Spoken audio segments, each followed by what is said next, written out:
morning to all of you. First of all, I want to introduce myself. Myself Ankit Acharya, working as an assistant professor in Hasmukh Goswami College of Engineering. And today my content is GTU question paper solution of the subject of vector calculus and linear algebra of January 2013. So up to question number 2b, we already seen this question paper. So let's see question number 2c, first part.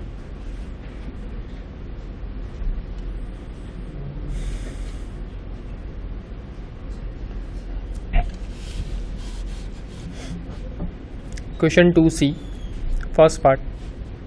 Can vectors u1 is equal to 3 plus x cube, u2 is equal to 2 minus x square, u3 is equal to x plus x square minus x cube, and u4 is equal to x plus x square form basis for the vector space P3, where P3 is equal to set of polynomial of the third degree polynomial that can be expressed as in set theoretically a plus bx plus cx square plus dx cube, where a b c d belongs to R.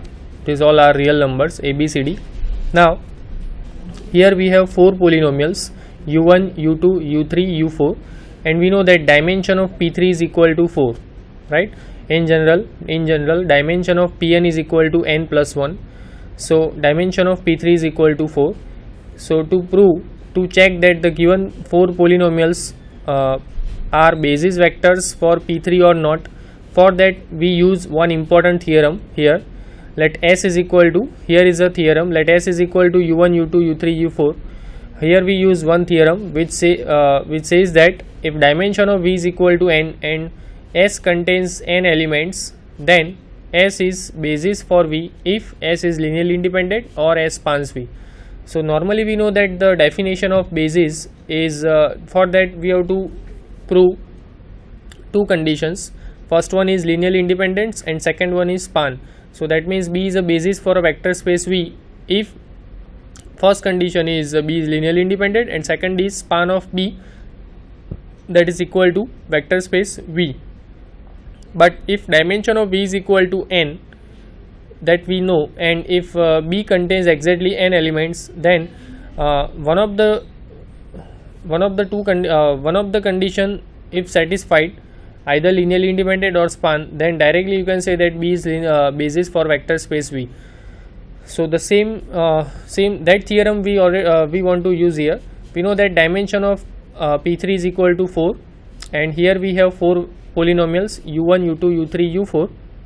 So to prove that u1, u2, u3, u4 are basis vectors, for that we only need to satisfy one of the condition, either linearly independent or span, right? So here I written here one statement that dimension of P3 is equal to 4 and S contains 4 polynomials. So here we only need to prove S is linearly independent. So let's try to check that S is linearly independent or not, and for that we use these equations that we know that if v1, v2 up to vn, to check that v1, v2 up to vn are linearly independent, what we have to do, we are taking linear combination of that n number of vectors, right? Alpha 1 v1 plus alpha 2 v2 up to alpha n vn, that is equal to 0, where 0 is a 0 vector, and try to check that all the coefficients are 0, right? So the same situation happen here. Here we have four polynomials and we want to check that four polynomials are linearly independent or dependent. So for that we are taking linear combination of that four polynomial, and right hand side we are taking 0 vector, and for polynomial 0 vector is a 0 number, right? So a into p1 plus b into p2 plus c into p3 plus d into p4, that is equal to 0. Here u1, u2, u3, u4 we denote. So a into 3 plus x square, 3 plus x cube plus b into 2 minus x cube, x square, plus c into x plus x square minus x cube plus d into x plus x square, that is equal to 0.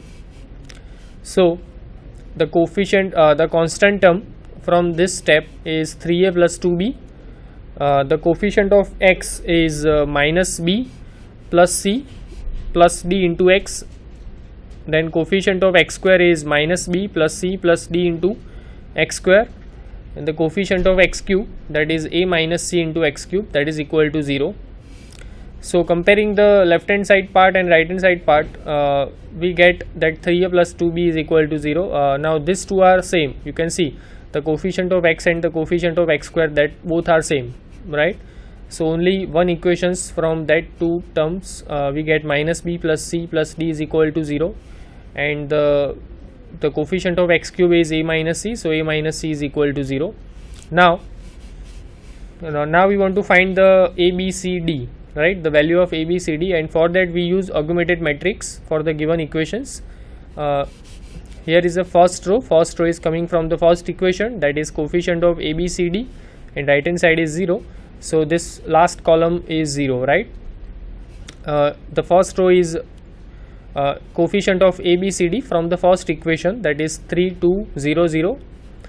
Then the second row is coming from the second equation, the coefficient of a b c d, that is you can see 0 minus 1 1 1, right, and this is 0, and the coefficient of the a b c d in the third equation, that is exactly the third row, so 1 0 minus 1 0 0.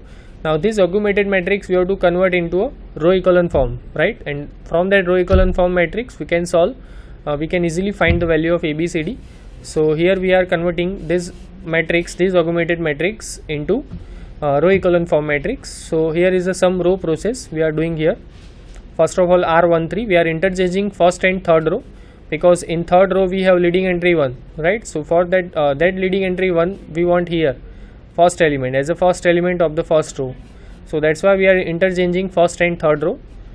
So the first row become 1 0 minus 1 0 0, second row is as it is 0 minus 1 1 1 0, and third row is 3 2 0 0 0. Now this is our leading entry, right? In first row this is our leading entry. Below that leading entry we want all the elements are 0 in that particular column. So here already 0, so that's why we are multiplying first row with minus 3 and add into the third row, so this element becomes 0. So here is the process, we are multiplying first row with minus 3 and add into the third row, 1 0 minus 1 0 0, second row is 0 minus 1 1 1 0, third row is 0 2 3 0 0,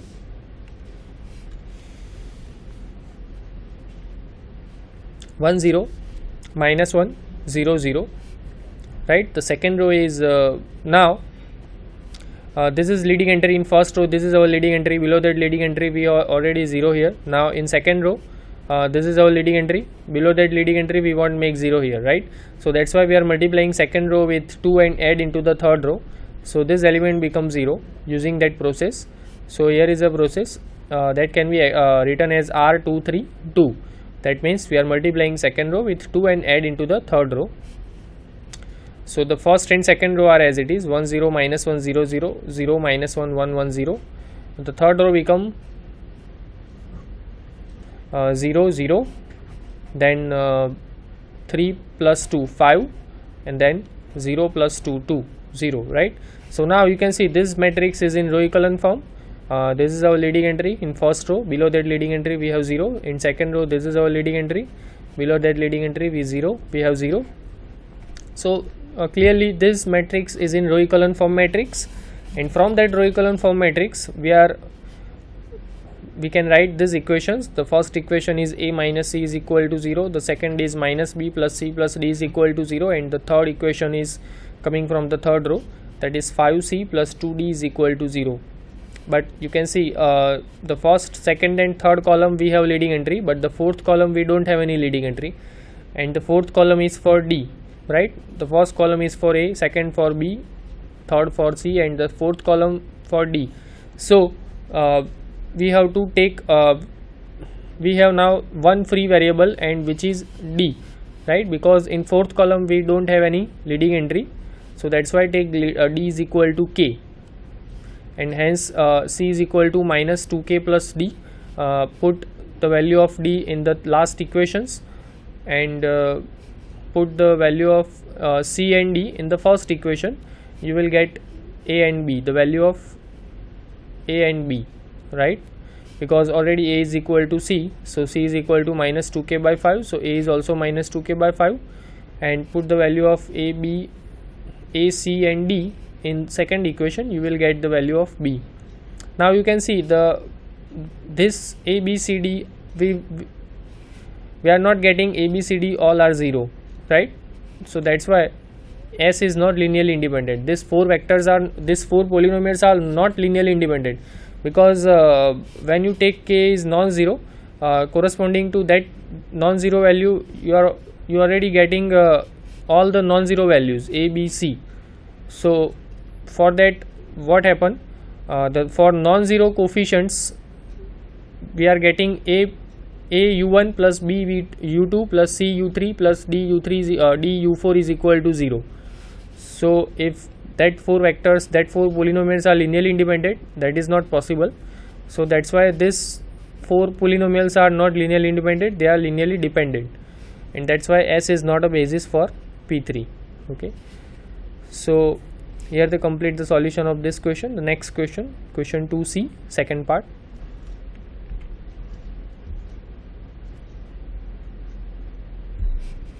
Prove that the set of vectors A is equal to xy, where xy belongs to R2, x is equal to 1, cannot be vector subspace of the vector space R2. And this question was asked in 2 marks in that question paper. A is equal to xy, where xy belongs to R2 and x is equal to 1. What happened here? The first coordinate is always 1. Okay, and this is a subset of R2. This set is a subset of R2. So the first coordinate that can be expressed as 1y in set, theoretically that can be expressed as 1y, where y belongs to R. So clearly this is not a subspace, because to become a subspace, we know that the two conditions must be satisfied. What is the definition of subspace? W is called a subspace of a vector space V if for any uv belongs to W, u plus v belongs to W, and for any alpha, where alpha is a scalar and alpha into u belongs to W. So if these two conditions are satisfied, then we can say that W is a subspace of a vector space V. But for that also, the 0 element must be in the subspace in that set. Okay, but here we know that in R2, with normal addition and scalar multiplication, 0 is equal to 0 0 belongs to R2, and that is a 0 vector. But that is not in the set. Okay, because what type of element in this set? The first coordinate must be 1 and the second coordinate is real number, but in 0 element we know that the first coordinate is 0. So that's why this element 0 vector is not in the set, and that's why this set is not a vector subspace. This set is not a subspace of a vector space R2.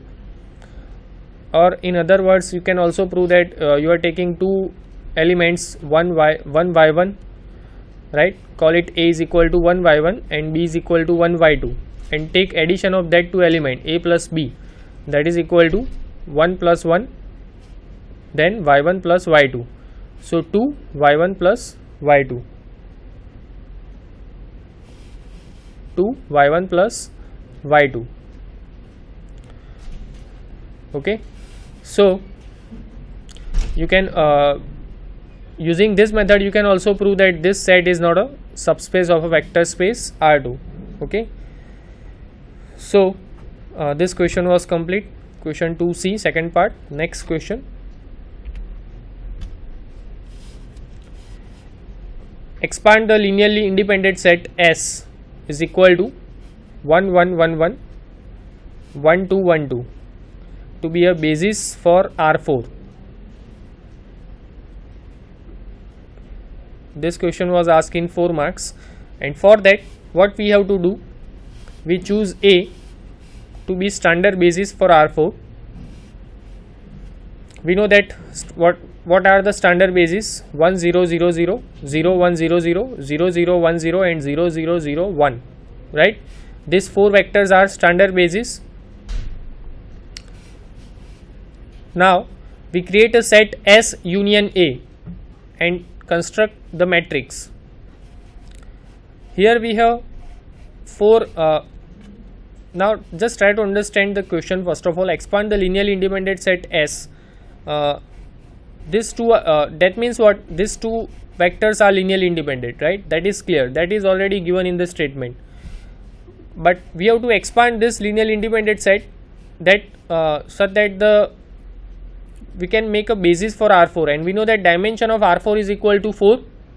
Correct? Dimension of R4 is equal to 4. That means what? Any basis of R4 contains exactly 4 elements, 4 vectors. We have already 2 linearly independent vectors. So definitely we have add more 2 vectors such that new set S dash, call it S dash. This is S, so call it that set is S dash, such that S dash contains 4 elements and that set become linearly independent and that become basis for R4. Now, and for that we have to use standard basis for R4. So this 4 basis vectors, standard basis vectors for R4, we create a set S union A and construct the matrix. So the first column is for the first vector. You can see 1 1 1 1. So this is first column. The second column is coming from the second vector 1 2 1 0, and then other 4 column are the standard bases 1 0 0 0 0 1 0 0 0 0 1 0 and then 0 0 0 1. Now we converting this matrix, this 4 cross 6 matrix in size of 4 cross 6. You can see the 4 row and the 6 column, right?